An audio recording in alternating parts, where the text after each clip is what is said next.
Did you know that a study just came out recently that said mindset is basically the precursor to whether or not you're going to be able to keep your weight off, have a permanent lifestyle change, um, pretty much change anything in your life, whether it's weight loss or something else. Literally, they've proved that now with a study. What have we been learning for the last 4 years, everybody? All about mindsets. I'm all about the mindsets.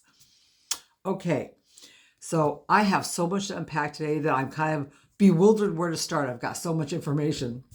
We spent all of 2023 and we were learning about the soleus muscle, jiggling our calves after we have lunch if we work in offices and stuff. We learned about making sure that within 90 minutes after a meal, we're using our bigger muscles, like doing some wall squats, whatever we could to use our thigh muscles and our butt muscles, right? We learned about how if you just move for 5 minutes after eating, that helps you with speeding metabolism up and making sure that food doesn't deposit as fat. We learned about having apple cider vinegar before a meal to help our keep our glucose spikes from being so high. We've learned so much in 2023, but it's like we haven't even hardly tapped the surface of all there is to learn. I think that for people that have never had a weight problem, they just sail through life and they don't never even have to think about this kind of stuff. And that must be amazing. Bless you. Bless your hearts.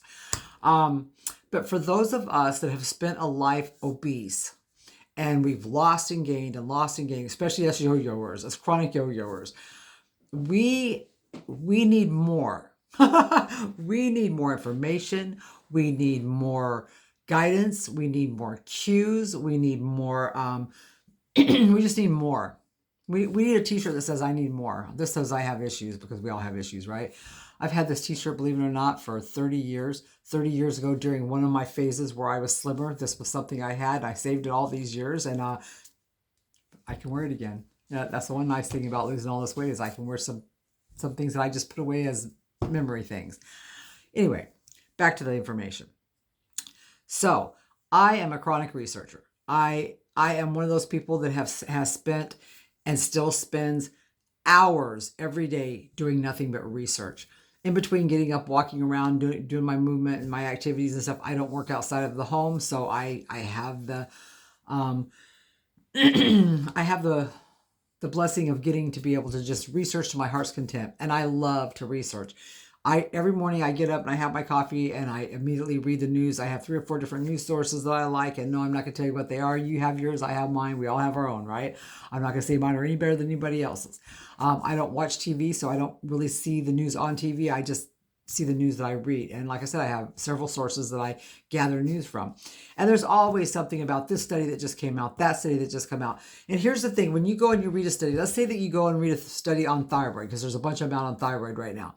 Let's say you go read the first study and it's about how the thyroid works, or Graves' disease, or something to do with the thyroid. If you go to the bottom of most of these articles or studies, they'll have links to several more. If you're a really good researcher, or you're just really anal about your research, you're going to click those other studies, and then from those you will click other ones. And sometimes you don't come out for 18 hours. I have literally been chasing something down a rabbit hole one time for 18 hours straight. I didn't even sleep. I stayed up all night. So yeah, I can get really, really just deep into my research and stuff. So let me tell you about some of the research that I've been doing lately. I was so excited when I first found some of this research that I went into our accountability group, and I was just like sputtering all over this little 3-minute tape I made, going, oh my God, you guys wait to hear this stuff. Yeah, it was really exciting. I've calmed down. I've done more research. I've followed more links. I've been down the rabbit hole, out the rabbit hole, up the tree. I've been everywhere with this, and I'm still excited, but I'm not crazed with it the way I was the day I found all this. Okay, so I had been studying something about thermogenics, firing up the metabolism, keeping it going to where you could, a lot of people, it was all about people wanting to eat more. There's this big push, it seems like right now, for volume eating. I personally don't understand volume eating, and I personally don't agree with it. I mean, everybody knows that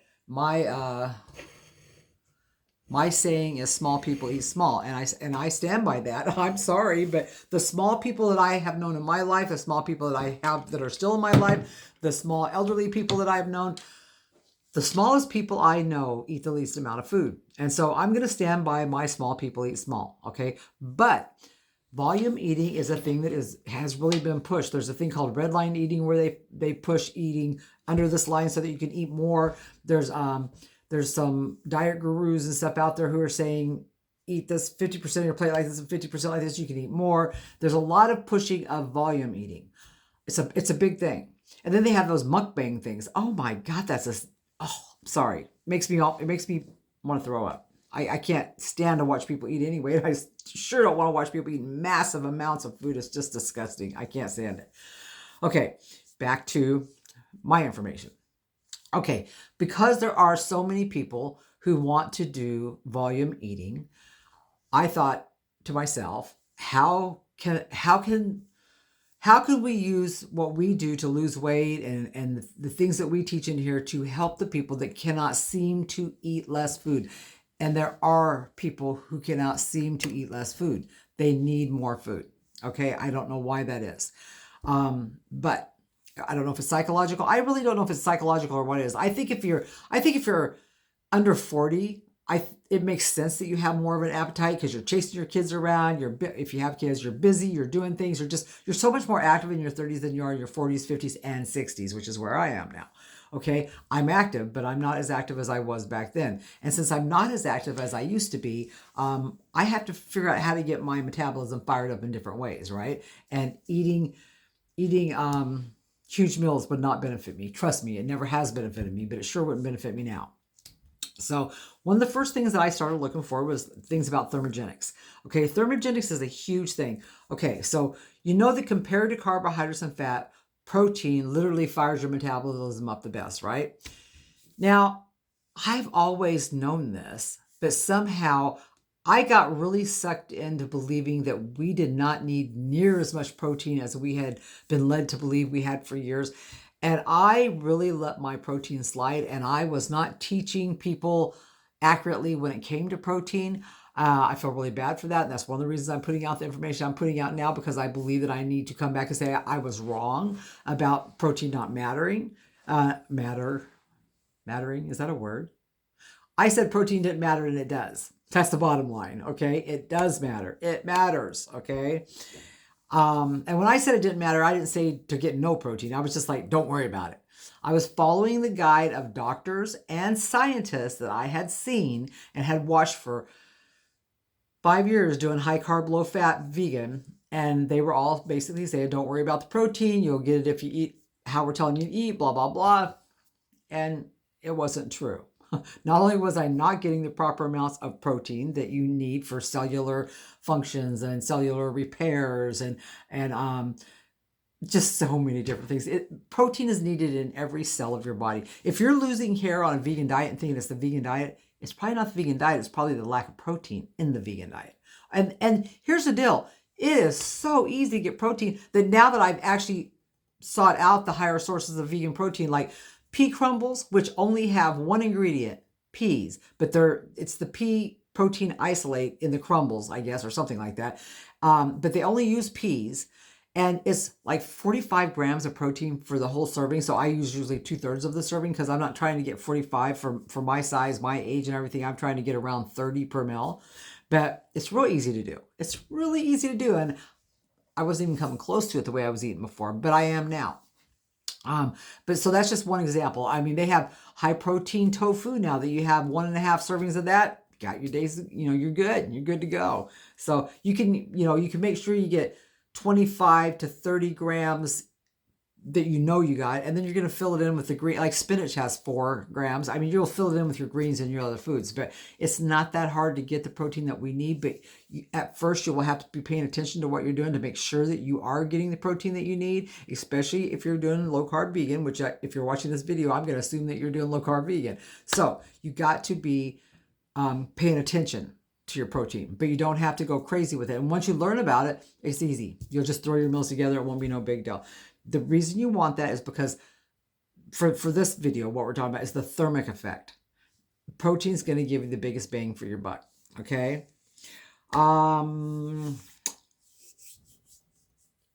Okay. So also, here's a really nice thing about eating more protein It quiets the hunger voices. You're not hungry as often. You're not as hungry, period. You're going to have a lower body weight. You're going to lose your weight easier. Everything about it just helps you. You're going to have a lower oxidation, carbohydrate oxidation rate. I mean, just everything is better. Everything is better.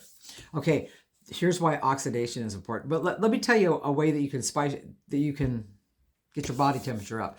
And here's a way to know if you're in fat burn, sugar burn, if your thermogenic ideas are working. If after you eat, within 30 to 40 minutes after you eat a meal, you get a warm flush, and it's not menopause, you just get a warm flush, that's thermogenics working. How cool is that? That happens to me all the time. I thought I was having hot flashes, but that's what's happening. I was like, yes, good thing. Eat spicy food, more spicy food. Even if you think you already eat enough spicy food, toss a little bit of spice into everything. We've been putting a little bit of cayenne into everything. And apparently paprika, even though it's not overly spicy, is a huge thing for this. But I mean, you can put paprika on everything. I mean, you know, put a little bit in everything you have. Even if we make smoothies, I throw turmeric, ginger, paprika, all that stuff in there. So use your spices, use your peppers, eat those kind of things. Okay, oxidation, you guys. I know this video is getting a little bit longer than I planned on, but I want to tell you about this real quick. Stored fat is fatty acids and glycerol. It's two things. Okay, they're bonded together. The fatty acids and glycerol are bonded together with what's called a backbone. Okay, to be able to get rid of the fat in the cells that are deposited on your body, you have to break the backbone. Okay, does that make sense? Everybody following that? I hope I did that right. I had to really kind of study it and practice it. Okay, so first thing you have to do is you have to oxidize the fat. But before you can oxidize it, you have to mobilize it. You have to be able to push it out of the cells in the current position that they're in, right? One of the ways you can get the fatty acids to, because what happens when you break this bond is the fatty acids go into, the glycerol is just water, don't worry about that. But the fatty acids go into the bloodstream and start circulating through the body. If you cannot oxidize them while they're circulating and use them while they're in that blood moving around, breathe them out, exercise them out, whatever, they're going to redeposit. And we've talked about this before. We had this conversation like 2 years ago. They will redeposit.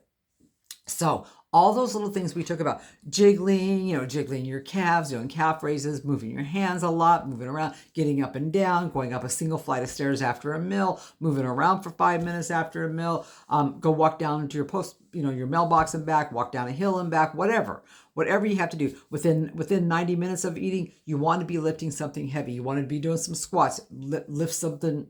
I don't care. Lift your kitchen chairs. Just lift a kid. Lift something. Lift the end of a couch or something. Because all of those little things help you oxidize the fatty acids that are floating in the bloodstream. And you've got to get those out. Because if you don't, they're just going to go back. And guess what? They don't always go back to the same fat cells. It's not like they have a map. They go, well, pull them back into home. They don't do that. They can redeposit in other places. So maybe you lost some fats oxidizing out of your stomach, but it redeposits on your ass. Or you lost some out of your butt and it's redepositing on your thighs. You don't want your fat moving all around because then you just got more fat cells that have become active. We don't want that.